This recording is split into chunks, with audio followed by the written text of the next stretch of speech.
Friends of Tifa, senang jumpa dalam Tifa and Friends.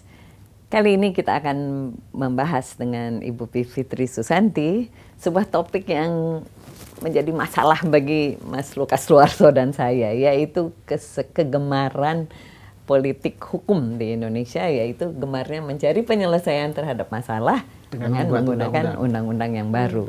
Contoh yang masih benderang saya kira adalah Undang-Undang KPK, yang hari-hari ini sedang kita bahas adalah Undang-Undang Ketahanan Keluarga, yang pernah Undang-Undang Pornografi, Pornoaksi, dan lain sebagainya dan lain sebagainya. Undang-Undang KUHP ya. Dan sekarang Undang-Undang KUHP. Menurut Mbak Bivitri, ngelihatnya bagaimana ini? Ya, jadi saya kira memang ada kecenderungannya yang saya baca memang politisi dan pemerintah itu menyangka bahwa semua persoalan perilaku manusia itu bisa dipecahkan dengan membuat hukum. Karena mereka berpikir hukum itu kuat karena dia bisa memberi sanksi. Jadi pemikiran itu punitif gitu. Jadi dengan memberikan sanksi maka orang pasti nurut. Nah padahal sebenarnya itu kan pola pikir zaman dulu, punitif begitu ya. Sebenarnya yang lebih dalam dunia hukum sendiri banyak pemikiran baru yang bilang, loh salah, kalau kita mau mengubah perilaku melalui hukum bisa dikasih insentif, bisa digali dulu sebenarnya masalah sosialnya apa, kemudian itu yang diatur ketimbang memberi hukuman. Karena hukuman itu juga nggak akan efektif kalau lembaga pelaksananya juga tidak siap, dan kedua kalau juga orang-orang yang diatur sebenarnya semata-mata hanya karena takutlah dia tidak melakukan sesuatu, padahal dia tidak mengerti maksudnya apa. Akibatnya dia akan cari-cari cara untuk melakukan penyelundupan hukum. Misalnya yang paling konkret kan kalau di Jakarta ganjil genap. Iya, 3-in-1 dan ganjil genap. 3-in-1 juga. Waktu zaman 3-in-1 kita agak tidak nyaman melihat begitu banyak kadang-kadang orang bawa bayi nunggu supaya bisa ada 3 orang jadi bisa masuk jalan-jalan protokol. Jadi itu yang saya maksud bahwa ancaman sanksi saja sebenarnya tidak akan bisa efektif karena kita akan bisa mudah untuk mencari jalan keluar. Itu nature-nya manusia memang begitu. Dia bisa menghindar gitu. Jadi sebenarnya saya kira itu yang tengah terjadi. Dan kemudian kemungkinan kedua kenapa juga ada pendekatan ini karena memang undang-undang selama ini didekati sebagai suatu proyek pekerjaan yang dalam tata pemerintahan kita memang ada anggarannya. Biasanya undang-undang, PP, Perpres dan segala bentuk peraturan itu dijadikan mata anggaran biasanya. Untuk mencairkan anggaran.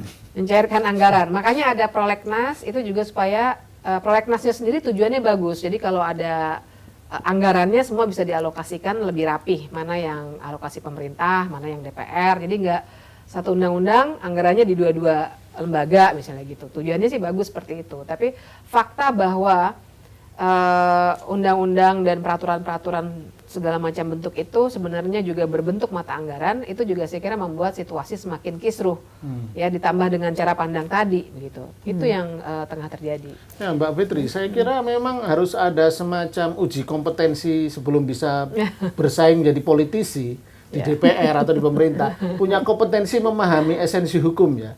Misalnya contoh yang paling menggelikan saat ini yang sedang ramai dipersoalkan masyarakat adalah menyangkut rancangan undang-undang ketahanan rumah tangga itu. Ini bagaimana coba mengukur hal-hal yang sifatnya sublim ya, suami mencintai istri, harus mencintai istri bertanggung jawab ke anak dan sebagainya. Nah, menurut Mbak Fitri gimana itu? Bagaimana kita memastikan bahwa politisi kita itu bisa paham hukum? Perlu penataran kali. Sebenarnya sih saya kira bukan paham hukum dalam arti mereka dapat pendidikan hukum begitu ya. Karena kan sebenarnya politisi bukan profesi yang membutuhkan pendidikan khusus sebenarnya. Tapi dia harus punya kapasitas memang. Karena namanya anggota DPR kan dia memang ada power to speak gitu ya. Parle itu ya untuk berbicara, mereka anggota parlemen gitu. Nah masalahnya adalah yang kita kan memang nyoblos. Satu kerumitannya adalah kita kebanyakan masyarakat Indonesia nyoblosnya tidak melihat latar belakang, tapi lihat mana yang populer. Makanya banyak selebritis bisa masuk juga ke DPR misalnya. Kemudian yang kedua adalah filter awalnya harusnya partai politik kan. Nah, partai politiknya juga nggak demokratis. Begitu banyak orang-orang yang sudah jadi kader sekian lama, begitu mau nyalon yang bisa membayar lebih, bisa naik jadi anggota. Bahkan ada beberapa lah politisi yang menurut saya cukup baik. Ya kita tahu lah misalnya dari PDIP masih ada Eva Sundari segala macam, nggak naik gitu. Jadi ada problem di situ. Upayanya gimana agar memastikan bahwa paling enggak memang bukan pemahaman teknis hukum ya, tapi lebih kemampuan abstraksi berpikir ya, membedakan mana yang bisa diatur dengan undang-undang, mana yang tidak. Abstraksi berpikir iya, dan juga kapasitas politik tadi. Jadi saya punya dugaan bahwa kalau saja si partai politik betul-betul melakukan kaderisasi dengan baik, dan kemudian dia ada pengalaman organisasi, pengalaman ketemu dengan konstituen. Sebenarnya konstituen ini maunya apa sih? Ada refleksi seperti itu. Mereka tidak akan menelan dengan mentah-mentah apa yang mereka mau lihat di masyarakat diangkat jadi hukum. Kan yang terjadi dengan RUU Ketahanan Keluarga itu seperti itu. Bisa diceritakan backgroundnya kenapa sih ada RUU ini? Jadi RUU Ketahanan Keluarga ini biar kita ngobrolnya ininya sama ya, on the same field. Jadi kan RUU Ketahanan Keluarga itu dikatakan, saya baca naskah akademiknya, salah satunya karena angka perceraian tinggi. Jadi dengan itu seakan-akan pola pikirnya adalah masalah-masalah kayak misalnya narkoba, perceraian tinggi, dan hal-hal yang mengerikan lainnya itu sebenarnya terjadi karena keluarga itu tidak menjadi ketahanan itu ya, tidak menjadi elemen yang bisa memberikan kenyamanan, pendidikan yang baik untuk anak-anak, untuk generasi masa datang. Tapi kan itu pemikiran yang menurut saya pemikirannya baik, ya kan, maksudnya bahwa keluarga yang harus punya peran utama dalam pendidikan itu baik. Tapi pertanyaannya kan, apa iya itu perlu diatur dalam undang-undang? Kenapa nggak misalnya masuk ke pendidikan segala macam? Jadi karena begitu masuk ke undang-undang, yang terjadi adalah pasal-pasalnya itu bunyinya istri bertugas untuk merawat anaknya gitu ya, dan seterusnya ada. Saya nggak hafal. Mendukung suami. Dan bahkan suami kemudian ada bagian bawahnya saya ingat kewajiban suami. Kewajiban atau peran tuh istilahnya, tapi bawahnya ada mendapatkan keturunan misalnya. Lah, jadi kalau melanggar kalau orang dalam arti orang yang tidak mendapatkan keturunan, apakah itu salah istrinya misalnya? Karena itu hak suami untuk mendapatkan keturunan. Misalnya itu. Kan jadi cara berpikirnya jadi salah. Kemudian di undang-undang itu juga disebutkan bahwa banyak yang menurut saya nggak akan bisa diimplementasikan. Misalnya dia bilang setiap orang yang merasa dia punya kelainan seksual harus melapor kepada sebuah lembaga. Saya terbayang nanti tok, Pak, saya punya kelainan seksual. Kan nggak mungkin ya menurut saya. Nggak realistis lah itu hal ini. Dan definisinya juga agak runyam ya di situ. Kelainan seksual itu kelainan apa? Kelainan seksual itu juga didefinisikan. LGBT di situ termasuk ya. Jadi itu tadi bahwa ada ada tujuan ya, bahwa masyarakat kita harus dibawa ke sini. Itu benar. Tapi masalahnya dibawa ke sininya itu dengan cara undang-undang, diambil pemikirannya semua dalam undang-undang, atau dengan cara lain. Nah ini yang salah dalam cara berpikir banyak politisi kita. Dan ternyata model pengaturan macam itu nggak cuma RUU Ketahanan Keluarga. Misalnya waktu kita ngobrolin soal pornografi, saya kira banyak orang tua yang resah dengan pornografi yang diakses oleh anak-anak. Tapi ketimbang mengatur peredarannya dan terus aksesnya dan lain sebagainya, yang diatur adalah undang-undang yang sudah jadi undang-undang tentang pornografi dan pornoaksi yang menyasar orang-orang yang melakukan kegiatan pornoaksi itu gitu ya, yang berhasil menjerat penyanyi terkenal itu. Hanya satu orang yang paling tidak yang high profile setahu saya yang kena undang-undang itu, penyanyi yang sangat terkenal. Jadi undang-undang itu untuk khusus sebenarnya ya. Dan tapi kita berhasil sebagai masyarakat merumuskan satu perkataan baru kan, pornoaksi. Pornoaksi. Kemudian juga KUHP, rancangan KUHP yang kemarin di stop akhirnya sama pemerintah, sama presiden. Tapi kalau RUU ini lanjut dan jadi, di dalamnya juga banyak model-model pengaturan seperti itu. Misalnya mengenai larangan untuk aborsi dengan berbagai alasan tanpa melihat bahwa ada kondisi korban yang juga dalam kondisi tertentu sebenarnya boleh saja melakukan aborsi dan sudah diatur dalam undang-undang kesehatan misalnya. Nah, jadi values itu diangkat ke undang-undang. Nah, itu yang berbahaya karena kan yang namanya values atau nilai-nilai itu tergantung pada kelompok-kelompok orang yang berbeda-beda. Agama, orang yang agamis dengan orang yang tidak terlalu agamis juga values-nya akan sangat berbeda. Dan juga dalam rentang waktu tertentu kan bisa values bisa berubah. Iya. Jadi kalau secara filosofis kan biasanya memang yang namanya hukum norma itu banyak. Ada norma kesusilaan, norma kesopanan dan lain sebagainya. Hanya sebagian yang bisa diangkat jadi norma hukum karena dia akan diangkat ke negara dalam arti otoritas yang punya kemampuan untuk memaksa orang melakukan sesuatu. Dan ada implikasi punitif tadi. Iya, dan ada kemungkinan punitif tadi ya. Norma lainnya silakan berlaku di masyarakat. Nah, maka itu menurut saya kalau misalnya mau punya norma-norma kesusilaan yang dipercaya dan lain sebagainya, silakan saja berkembang di masyarakat, tapi tidak perlu semuanya diangkat ke menjadi hukum gitu. Nah, justru ini yang tengah terjadi pada saat ini. Dan yang lebih berbahaya kalau value, nilai-nilai masyarakat yang tentu berkembang dan bersifat di masyarakat satu berlaku, di masyarakat lain lah tidak. Misalnya Bali yang backgroundnya Hindu akan beda dengan Aceh yang sangat Islam gitu. Nah, ini yang saya khawatir justru terjadi penyalahgunaan nanti.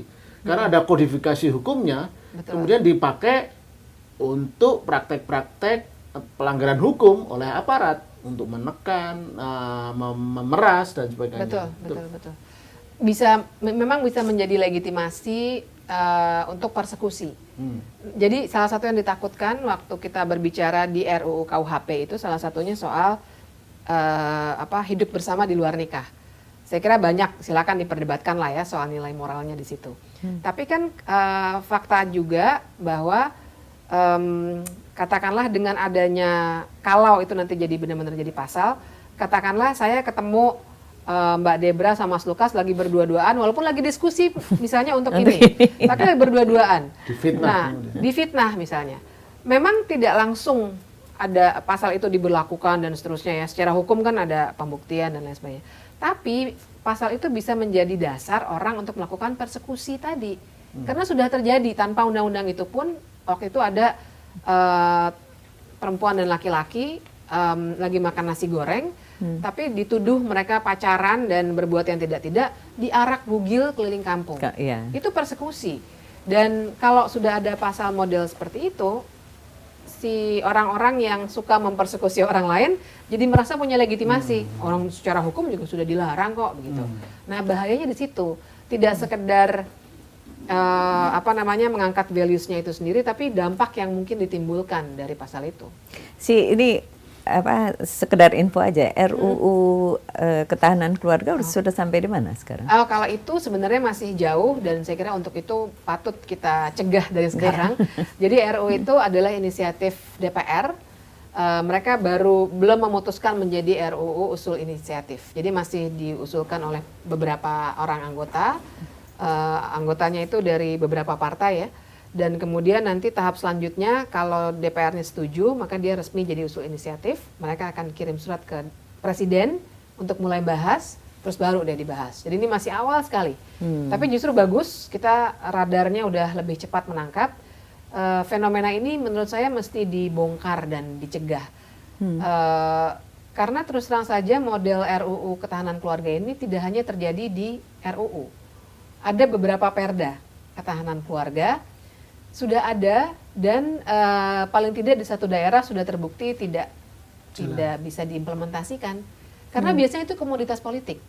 Mungkin dia itu janji pada konstituennya, partai-partai tertentu yang memang mengusung nilai moral dan nilai keagamaan itu janji kepada konstituennya.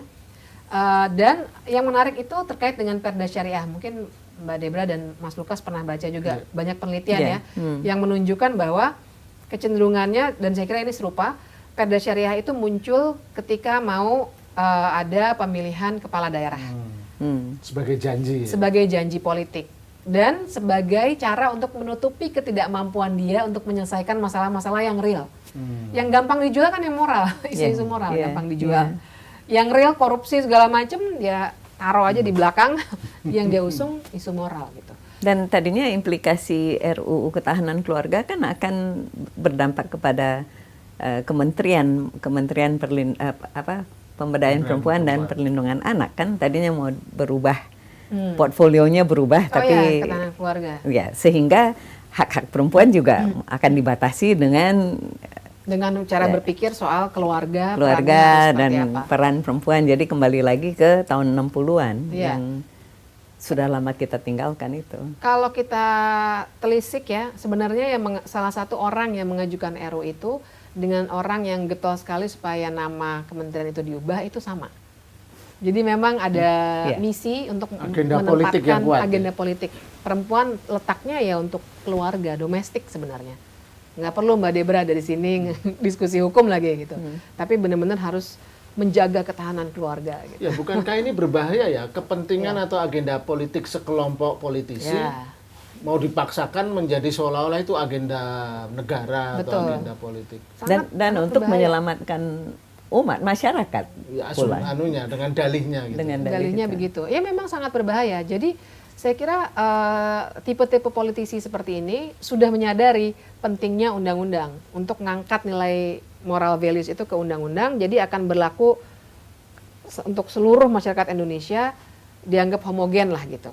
Jadi upaya supaya masyarakat Indonesia yang plural ini mulai menjadi homogen pelan-pelan. Masyarakat yang jadi tidak lagi majemuk ya.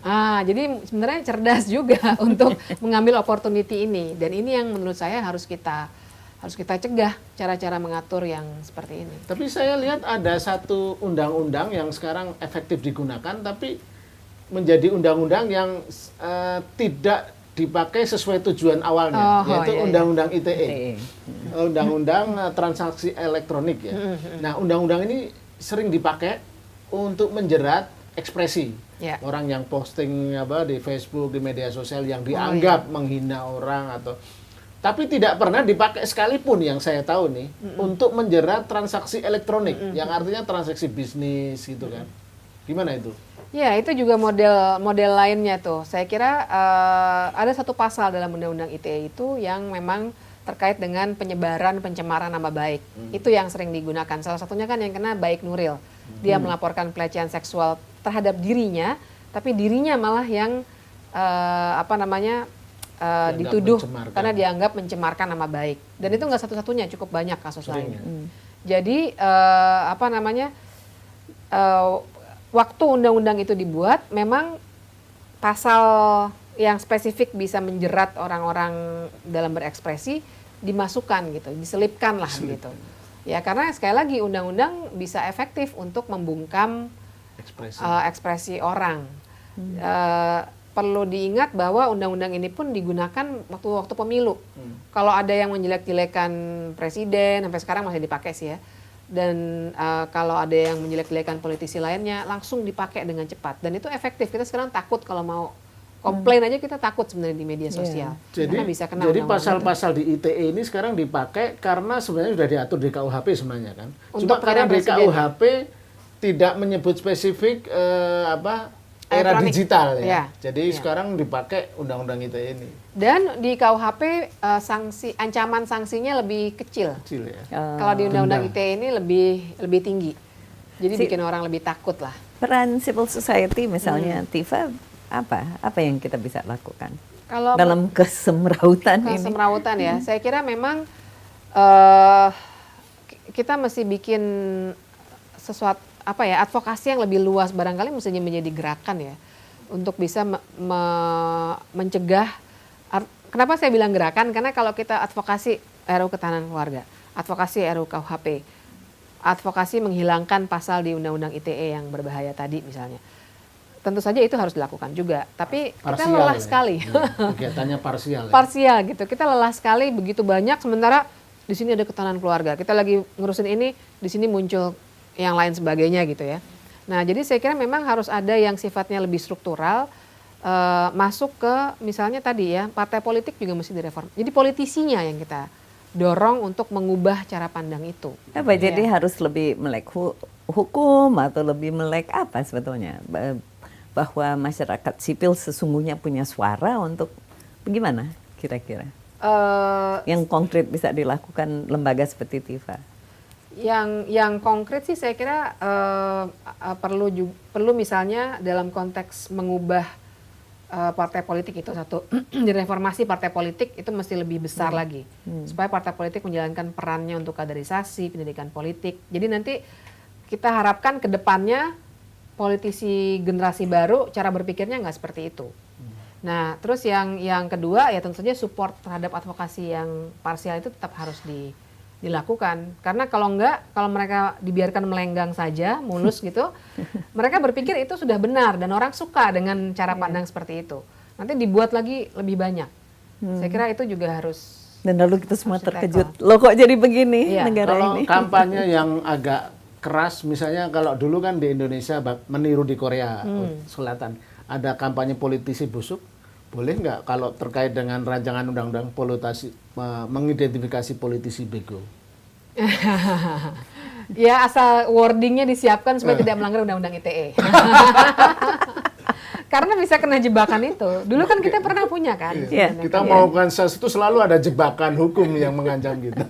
Ya, tapi saya, dalam konteks naming and shaming itu saya sih setuju. Dan itu sebenarnya sudah dilakukan walaupun tidak dalam kampanye besar ya, karena gerakannya masih di bawah maksudnya tidak dalam bentuk yang sangat besar kampanyenya. Misalnya waktu RU Ketahanan Keluarga itu banyak sekali aktivis yang menyebarluaskan siapa nama orang yang mengajukan. Ada individu-individunya yang kebetulan ternyata sudah S2 kajian gender. Kita masih sopan loh. Saya pernah di YouTube pernah viral. Jadi kalau nggak salah di Ukraina atau Uzbekistan, jadi politis-politis yang melanggar janji dimasukkan ke tong sampah. Nah, jadi seperti itu. Iya, artinya jangan sampai politisi itu kita pilih kemudian seenak udelnya sendiri untuk mendorong agenda-agenda politiknya sendiri, bukan agenda politik masyarakat. Ya. Nah, tapi hati-hatinya juga agenda politik masyarakat itu apa? Karena yang saya khawatirkan politisi itu juga merasa berhak untuk memperjuangkan hal itu karena buat konstituennya itu yang mereka inginkan. Jadi saya kira juga mesti ada semacam kampanye juga untuk ini kesannya klise tapi tetap masih relevan sekali untuk mengedepankan pluralisme itu. Supaya masyarakat kita juga nggak berpikir seperti itu sehingga akhirnya politisi merasa loh memang mereka mau yang kok minta, value seperti ini yang sangat agamis dan lain sebagainya. Jadi sebetulnya edukasi publik juga tentang kebebasan berpikir kan sebetulnya kemerdekaan berpikir, menghargai perbedaan, values tadi dan lain sebagainya. Jadi PR banyak sekali ya. Banyak sekali, banyak sekali. Friends of TIFA, kita sudahi dulu perbincangan yang sangat menarik dengan Ibu Bivitri Susanti yang pernah menjadi anggota Dewan Pengurus Yayasan TIFA. Kita jumpa lain kesempatan. Sampai jumpa.